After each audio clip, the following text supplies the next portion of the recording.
Hi everyone, my name is Sarah and welcome back to Everyday Consent. Last week we talked about why it's really important to have hard conversations even though they're, well, hard.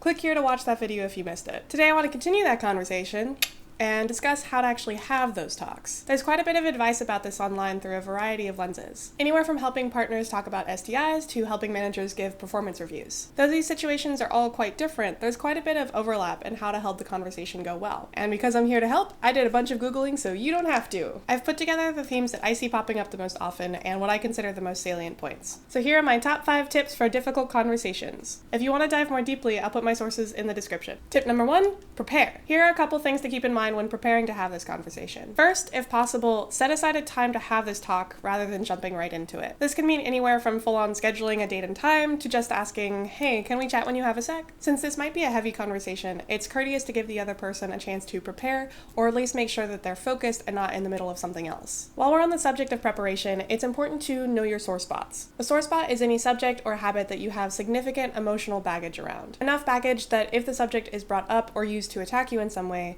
you know that you'll respond in a way that is more emotionally charged than you intend. Often it's something linked to past trauma or big insecurities, like your relationship with your mother, or insecurity about your weight or money, or hating being tickled. I don't know. Just make sure that you know what they are and whether they're likely to come up. That way, even if you can't avoid or control your response to them, you can at least explain to the other person what's going on and hopefully avoid any unintentional escalation. One caveat I'll make about preparation: don't over-prepare. If it helps you to plan out what you're going to say and think about how you'll handle different ways it could go, great. But understand that no matter how thoroughly you script this conversation, the other person can always go off book. You need to be flexible enough to adapt to what the other person brings to the conversation or anything else that you don't predict. Too much preparation will do more harm than good if it means that you'll freak out when something doesn't go according to plan. Which leads us to tip number 2. Remember that they're a person and a different person from you. They are a separate entity with their own emotions and their own thoughts. So as much as possible, don't assume that you can read their mind or that they can read yours. You don't know for sure why they've acted the way they have in the past, and you also don't know how they're feeling or how they'll react to what you have to say. That's okay though, because this conversation is a great opportunity to have them help you understand what's going on in their head, and likewise for you to explain to them what's going on in yours. Tip number 3, know your goals and know whether they are productive. A productive goal is trying to understand the situation and where you both are coming from. Another productive goal is making sure that you feel heard, even if it's about something that might be considered small. If something is bothering you, it's worth talking about. Even if you're worried it's too small to be worth mentioning, or even if you think you overreacted to it and it's not a big deal anymore. That's all fine, and you can even say that if you want to, but it's worth bringing up what upset you in the first place. An unproductive goal is trying to decide a winner or a loser. Another unproductive goal is trying to assign blame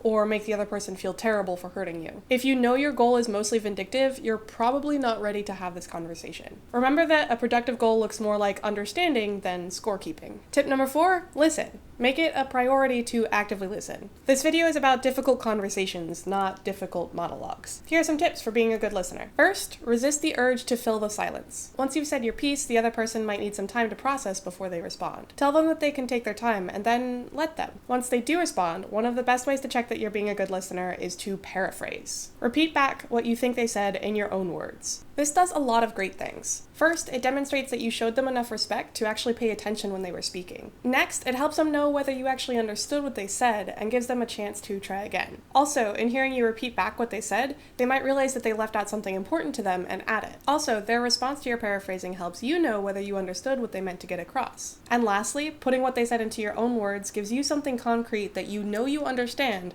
to respond to as you move forward in the conversation. Also, make sure to ask them lots of questions. About the situation, about their feelings, about what they said, about what they haven't said. This gives you more opportunity to understand their perspective from even more angles. But possibly even more important is it gives them more opportunities for introspection. It's possible they weren't thinking about this much before you brought it up, so this can help give them time to think about and describe what their perspective really is, which will help you both understand better where they are coming from. And finally, tip number 5, set next steps together. Agree what was concluded from the discussion and how you two want to move forward. This step might be less relevant depending on the type type of conversation and what goals you set. If your goal is simply to be heard, then this conversation might be all that you needed. In many cases, though, this conversation will feel more like a success if you use it to prevent similar problems in the future. To that end, if possible, try to decide on a concrete next step for each of you and, if relevant, a time by which you'll accomplish it. It can be something small, or it can even mean scheduling another time to talk to discuss how things have improved. Those are my 5 big points, but there's a lot more information out there. I'll put links to all of my resources as well as some further references in the description below.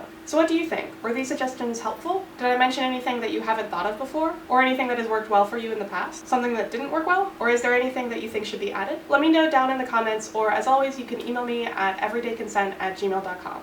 Thanks everyone, happy consenting, and I'll see you next week.